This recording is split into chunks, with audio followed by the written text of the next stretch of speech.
Can you talk about the separation of separating from your body and doing time travel or being able to do remote viewing?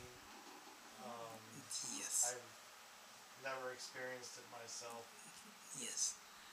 I myself don't have any distinct experience like some students were describing.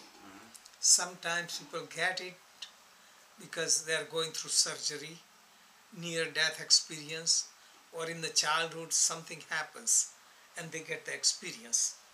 And when you get that experience, you can see that what you consider yourself to be real, this material body, doesn't look as significant.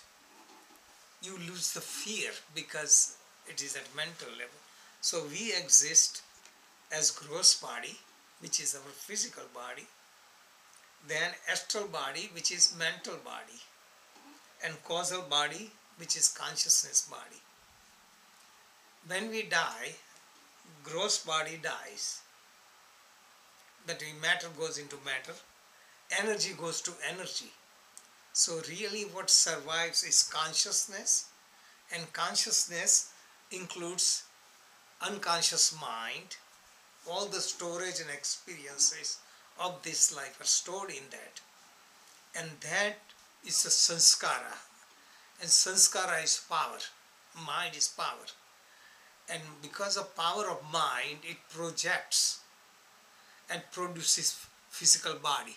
So depending upon strong desire and whatever you have accomplished, so that when you die, everything you have, your asset, continues with you, and that force pushes you to take birth at the parents and environment suitable to continue your journey.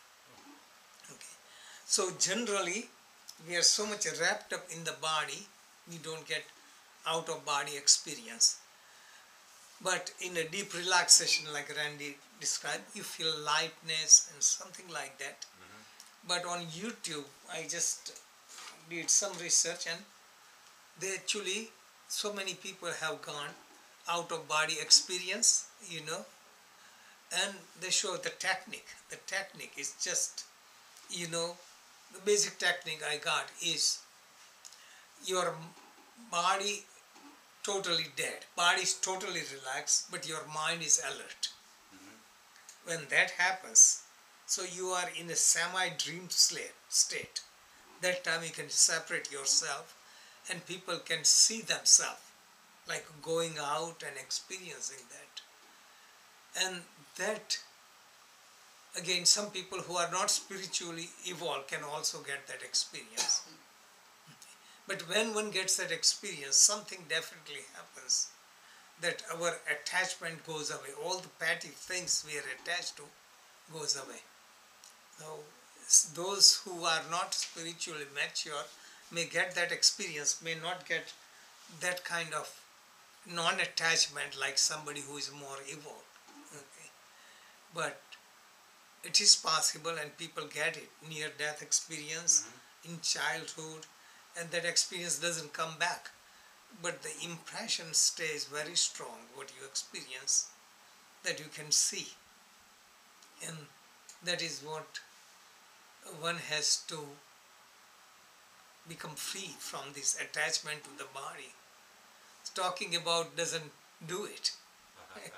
So I talk about it, I haven't gotten it, but maybe some ways I'm separating unconsciously, because when you are in the mind, in the state, you're separating, but not vividly like I'm apart and looking at myself. I haven't gotten that.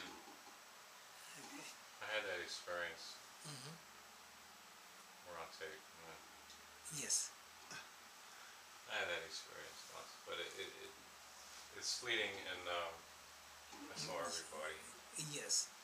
So But I don't know if it's definitely necessary, but if I get experience, I would get more out of it than a person who is not evil. But even otherwise, with dwelling on this philosophy and meditation, I'm, getting some kind of separation, but not vivid like out of body experience. And then also they describe, this like lucid dreaming, like you are awake and you are watching the dream. Oh, yeah. And those also would be good meditation technique, because you can see that this world is also dream. And some of the Advaita Vedanta I'm studying, they show everything is a dream. It is just this dream, that dream, everything is dream. But Maya is so powerful, we cannot recognize it is a dream. That is the thing. So Shanti, in deep meditation, sometimes if you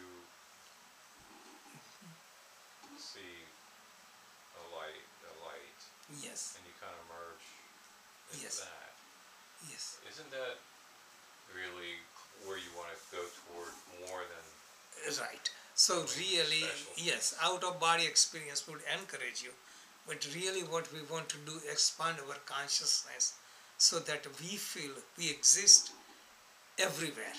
There is nothing but I am. Or dissolve our ego so we become nothing, like we did yesterday. Exactly, that's it. Zero to infinity. Just do the thing.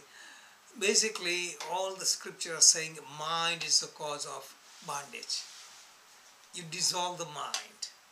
And Linda was asking, like, finding God. This is what people do. They want to find God with the mind. You can never find with the mind. Mind is so small. It just, how can you conceive it? Just a simple example, no matter how strong you are, can you lift yourself? You cannot, because the gravity is much greater. Can you see entire sky? You cannot see. So mind is a small part of consciousness. Because of consciousness or God, mind thinks, I see, ears hear. So something that is behind, how can part of it can know it? This. So really dissolving the mind, that is the main thing. Reducing the ego. Out of body experience might be a tool that help you and give you personal experience and give you the strength. But some people in a samadhi, they don't describe special technique to get out of the body or anything. They just go in deep samadhi and work out all the sanskaras.